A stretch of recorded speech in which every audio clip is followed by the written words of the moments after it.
যদি কোনো ব্যক্তি এই 13টি আমল অথবা দোয়া করতে পারে, ইনশাআল্লাহ তাআলা আল্লাহ তাকে অবশ্যই জান্নাত দান করবেন ইনশাআল্লাহ।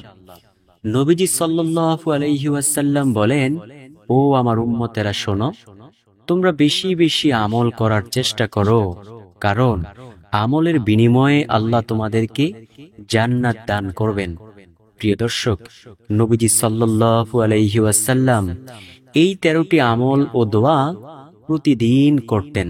তাই আমরাও যখনই সুযোগ পাব এই 13টি আমল অথবা দোয়া অবশ্যই করার চেষ্টা করব ইনশাআল্লাহ।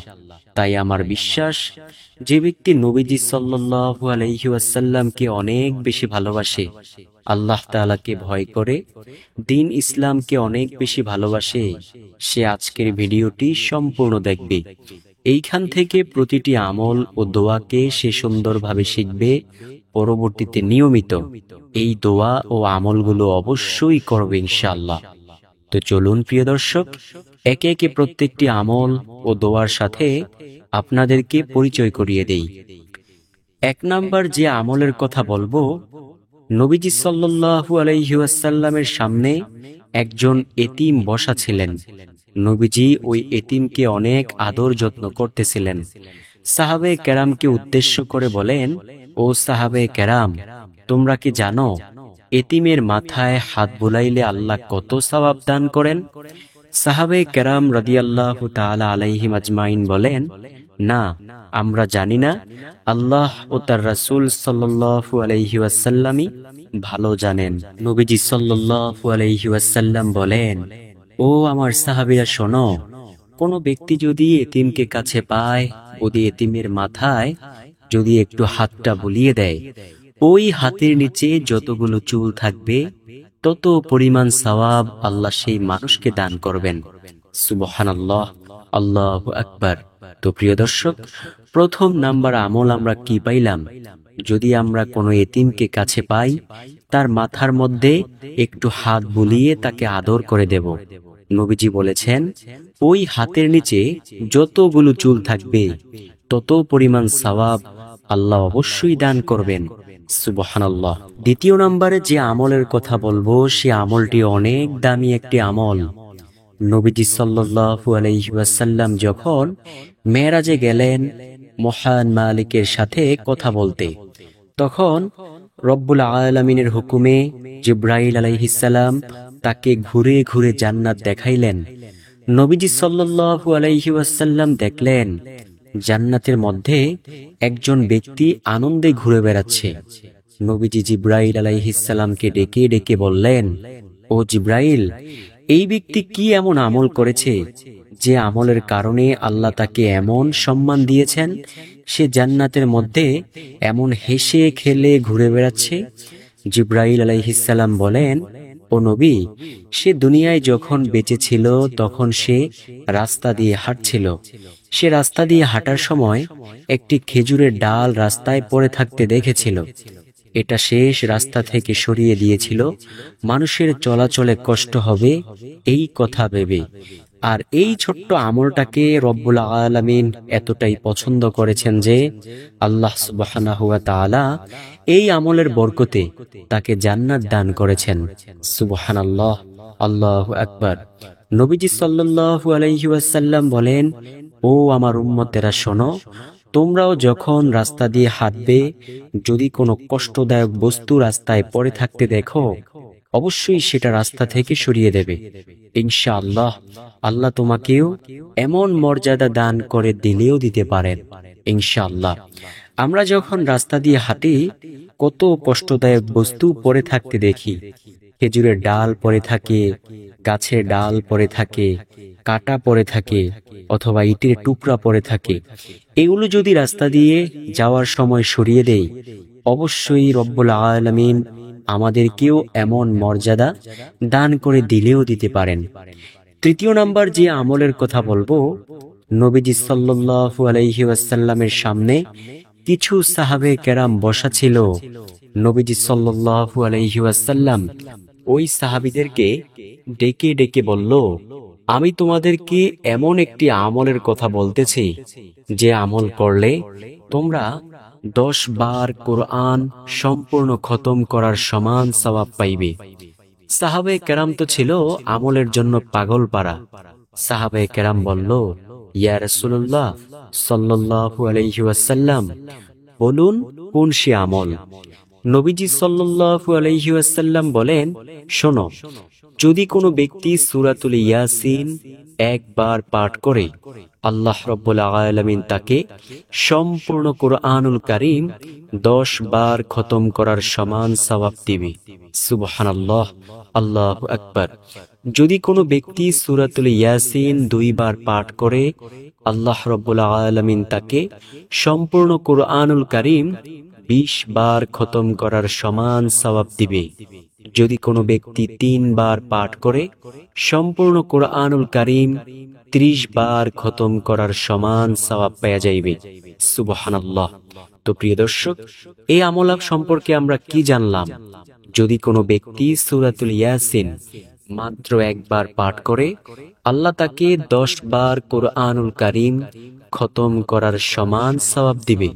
সুবহানাল্লাহ, আল্লাহু আকবার। চতুর্থ নাম্বার যে দোয়ার কথা বলবো, সেই দোয়াটি হলো, নবীজি সাল্লাল্লাহু আলাইহি ওয়াসাল্লাম ও আবু হুরায়রা রাদিয়াল্লাহু তাআলা আনহু কোন এক জায়গায় যাচ্ছেন। নবীজি সাল্লাল্লাহু আলাইহি ওয়াসাল্লাম আবু হুরায়রা রাদিয়াল্লাহু তাআলা আনহুকে ডেকে ডেকে বললেন, আবু হুরায়রা, দেখো। এই বলে নবীজি সাল্লাল্লাহু আলাইহি ওয়াসাল্লাম একটি গাছের ডাল ধরলেন, জোরে ঝাঁকি দিলেন। এতে করে ওই গাছ থেকে কিছু পাতা ঝরে পড়ল। নবীজি সাল্লাল্লাহু আলাইহি ওয়াসাল্লাম বলেন, ও আবু হুরায়রা, শোনো, কোন ব্যক্তি যদি সুবহানাল্লাহি ওয়ালহামদুলিল্লাহি ওয়া লা ইলাহা ইল্লাল্লাহু ওয়াল্লাহু আকবার এই 4 জিকির একত্রে করতে পারে, যেমনই ভাবে আমি ঝাঁকি দেওয়ার কারণে গাছ থেকে পাতাগুলো ঝরে পড়ে গেল, ঠিক তেমনি ভাবে তার আমলনামা থেকেও গুনাহের ময়লাগুলো ঝরে পড়ে যাবে। সুবহানাল্লাহ। এছাড়াও নবীজি সাল্লাল্লাহু আলাইহি ওয়াসাল্লাম বলেন, দেখো না, এই যে শীতকালীন সময়ে গাছের পাতাগুলো ঝরে পড়ে যায়, ঠিক কোন ব্যক্তি যদি সুবহানাল্লাহি ওয়ালহামদুলিল্লাহি ওয়া লা ইলাহা ইল্লাল্লাহু ওয়াল্লাহু আকবার এই 4 জিকির একত্রে করে, যেমনই ভাবে শীতকালীন সময়ে গাছের পাতাগুলো আল্লাহ তাআলা হুকুম করে ঝেড়ে ফেলে দেন, ঠিক তেমনি ভাবে তার আমলনামা থেকেও গুনাহের ময়লাগুলো ঝরে পড়ে যাবে। সুবহানাল্লাহ, আল্লাহু আকবার। তাই আমরা এই 4 জিকির একত্রে করার চেষ্টা করব ইনশাআল্লাহ। পঞ্চম নাম্বার যেই আমলের কথা বলবো, নবীজি সাল্লাল্লাহু আলাইহি ওয়াসাল্লাম সাহাবায়ে কেরামদেরকে বললেন, আমি কি তোমাদেরকে এমন একটি আমলের সুসংবাদ দেব না? যদি তোমরা সেই আমল করতে পারো, তাহলে তোমাদের অন্তরটা পরিষ্কার পরিচ্ছন্ন হয়ে যাবে। সাহাবায়ে কেরাম তো ছিল আমলের জন্য পাগল পারা। সাহাবায়ে কেরাম রাদিয়াল্লাহু তাআলা আলাইহিম আজমাইন বলেন, হ্যাঁ ইয়া রাসূলুল্লাহ সাল্লাল্লাহু আলাইহি ওয়াসাল্লাম, আপনি বলুন কোন সেই আমল? নবীজি সাল্লাল্লাহু আলাইহি ওয়াসাল্লাম বলেন, যখনই তোমরা সুযোগ পাইবে সকাল সন্ধ্যা নিয়মিত আল্লাহ তাআলার জিকির করবে, তাহলে তোমাদের অন্তরটা পরিষ্কার পরিচ্ছন্ন হয়ে যাবে। নবীজি বলেন, প্রতিটা মানুষের বুকের মধ্যে একটা গোশতের টুকরা আছে। ওই গোশতের টুকরার নাম হলো কলব। এই গোশতের টুকরা যদি পরিষ্কার পরিচ্ছন্ন থাকে, তখন মানুষের কাছে বিভিন্ন প্রকার আমল করতে ভালো লাগে। আর যদি অপরিষ্কার অপবিত্র থাকে, তখন মানুষের কাছে আমল করতে ভালো লাগে না। সাহাবায়ে কেরাম রাদিয়াল্লাহু তাআলা আলাইহিম আজমাইন বলেন, ইয়া রাসূলুল্লাহ সাল্লাল্লাহু আলাইহি ওয়াসাল্লাম, এই গোশতের টুকরাটা কিভাবে অপবিত্র হয়ে যায়? নবীজি বলেন, মানুষ যখন একটি গুনাহের কাজ করে, ওই গোশতের টুকরার মধ্যে একটি কালো দাগ পড়ে। যখন সে 2টি গুনাহের কাজ করে, 2টি দাগ পড়ে যায়। যখন সে 3টি গুনাহের কাজ করে, 3টি দাগ পড়ে যায়। এইভাবে যখন সে প্রতিনিয়ত গুনাহের কাজ করতে থাকে, তখন এইভাবে কালো দাগ পড়তে পড়তে তার অন্তরটা পুরা অপবিত্র হয়ে যায়। আর যখন মানুষ জিকির করে, তখন তার অন্তরের মধ্যে ধাক্কা লাগে। যত জিকির করে তত ধাক্কা লাগে। ধাক্কা লাগতে লাগতে তার অন্তরটা পরিষ্কার পরিচ্ছন্ন হয়ে যায়। তাই তো নবীজি সাল্লাল্লাহু আলাইহি ওয়াসাল্লাম বলেছেন, অপবিত্র কলবের মধ্যে শয়তান বসে থাকে, শয়তান গড় বাঁধে নেয়। তখন তাকে বিভিন্ন ধরনের ওয়াসওয়াসা দিতে থাকে। তখন আর সেই আল্লাহর বান্দা আমল করতে পারে না। আর যখন জিকির করে আল্লাহ তাআলার, তখন শয়তান ওই অন্তর থেকে পালিয়ে যায়। তখন তার কাছে যে কোনো আমল করতে ভালো লাগে। তাই প্রিয় দর্শক, পঞ্চম নাম্বার যে আমল কি পাইলাম? আল্লাহ তাআলার জিকির করব। যে কোনো জিকির, সুবহানাল্লাহ বলতে পারি, আলহামদুলিল্লাহ বলতে পারি, আল্লাহু আকবার বলতে পারি। ষষ্ঠ নাম্বার যে দোয়ার কথা বলবো, নবীজি সাল্লাল্লাহু আলাইহি ওয়াসাল্লাম বলেন, তোমরা যদি বলতে পারো, রাদিতু বিল্লাহি রাব্বা ওয়া বিল ইসলামি দীনা ওয়া বিমুহাম্মাদিন সাল্লাল্লাহু আলাইহি ওয়াসাল্লামা নাবিয়্যা ওয়া রাসূলা, তাহলে তোমাদের জন্য আল্লাহ তাআলা জান্নাতকে অবধারিত করে দিবেন। সুবহানাল্লাহ। নবীজি সাল্লাল্লাহু আলাইহি ওয়াসাল্লাম বলেছেন, যে ব্যক্তি বলবে রাদিতু বিল্লাহি রাব্বা ওয়া বিল ইসলামি দীনা ওয়া বিমুহাম্মাদিন সাল্লাল্লাহু আলাইহি ওয়াসাল্লামা নাবিয়্যা ওয়া রাসূলা, তার জন্য আল্লাহ তাআলার জান্নাত অবধারিত হয়ে যাবে। সুবহানাল্লাহ, আল্লাহু আকবার। তাই আমরা প্রতিনিয়ত পাঠ করার চেষ্টা করব, রাদিতু বিল্লাহি রাব্বা ওয়া বিল ইসলামি দীনা ওয়া বিমুহাম্মাদিন সাল্লাল্লাহু আলাইহি ওয়াসাল্লামা নাবিয়্যা ওয়া রাসূলা। ষষ্ঠ নাম্বার যে আমলের কথা বলবো, নবীজি সাল্লাল্লাহু আলাইহি ওয়াসাল্লাম বলেন, তোমরা লা ইলাহা ইল্লাল্লাহ এর জিকির বেশি বেশি পরিমাণে করিও। সাহাবায়ে কেরাম প্রশ্ন করলেন, ইয়া রাসূলুল্লাহ, আমরা যদি এই জিকির বেশি বেশি পরিমাণে করতে পারি, তাহলে কি উপকার হইবে? নবীজি সাল্লাল্লাহু আলাইহি ওয়াসাল্লাম বলেন, যার জীবনের শেষ কথা হবে লা ইলাহা ইল্লাল্লাহ, সে জান্নাতি হবে। সুবহানাল্লাহ। হাশরের ময়দানে আল্লাহ তাআলা নবীজি সাল্লাল্লাহু আলাইহি ওয়াসাল্লামকে ডেকে ডেকে বলবেন, ও আমার বন্ধু মুহাম্মদ সাল্লাল্লাহু আলাইহি ওয়াসাল্লাম, আপনি আপনার ওই সমস্ত উম্মতদেরকে জান্নাতে লইয়া প্রবেশ করুন।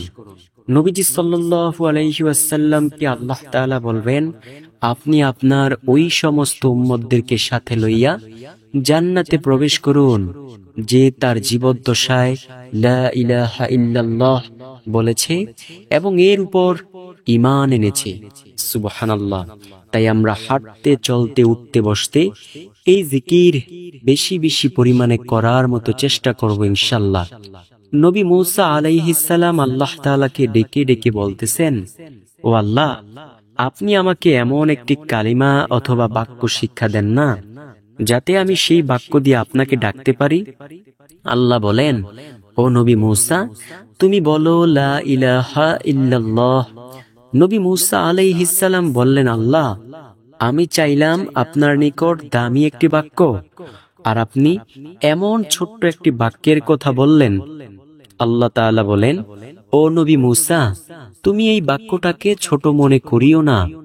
এই বাক্যের ওজন এত বেশি যে সমগ্র সৃষ্টিকুলকে যদি তুমি এক পালায় রেখে এই বাক্যটাকে আরেক পালায় রেখে ওজন দিয়ে দাও, তারপরেও এই বাক্যের ওজনের সমতুল্য হবে না। সুবহানাল্লাহ। তাই আমরা প্রতিনিয়ত পাঠ করার চেষ্টা করব, লা ইলাহা ইল্লাল্লাহ, লা ইলাহা ইল্লাল্লাহ। এই দুনিয়াতে যদি কোনো ব্যক্তি লা ইলাহা ইল্লাল্লাহ এর আওয়াজ দেয়, ওই আওয়াজ সাথে সাথে আল্লাহ তাআলার আরশের নিকট একটি নূরের খুঁটি রয়েছে, ওই খুঁটির সাথে গিয়ে ধাক্কা লাগে। আল্লাহ তখন ওই খুঁটিকে বলতে থাকে, ও খুঁটি, তুমি কেন কাঁপতেছ? তুমি কেঁপো না, চুপ করো। ওই খুঁটি বলে, আল্লাহ, দুনিয়ায় বসে আপনার একজন নগণ্য গোলাম, একজন নগণ্য বান্দাবান্দি আপনার নামের জিকির করেছে, আমি সেই জিকিরের ধ্বনি শুনিয়া কাঁপতেছি।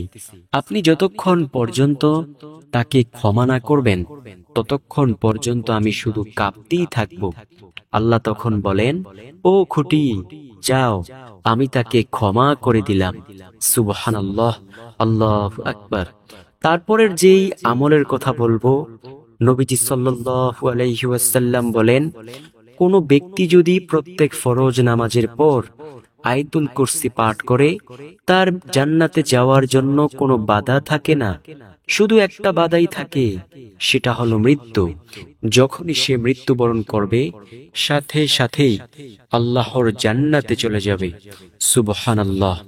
নবীজি সাল্লাল্লাহু আলাইহি ওয়াসাল্লামের একজন প্রিয় সাহাবী ছিল, যার নাম ছিল আবু উমামা রাদিয়াল্লাহু তাআলা আনহু।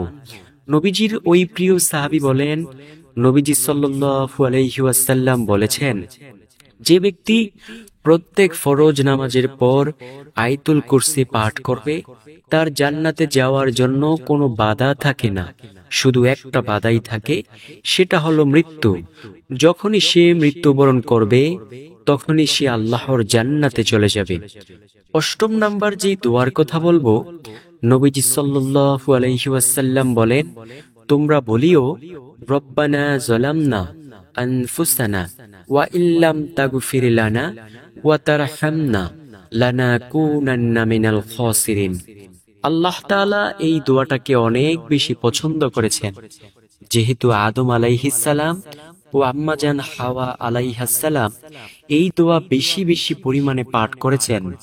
আল্লাহ এটাকে পছন্দ করে পবিত্র কোরআনুল কারীমের মধ্যে দিয়ে দিয়েছেন।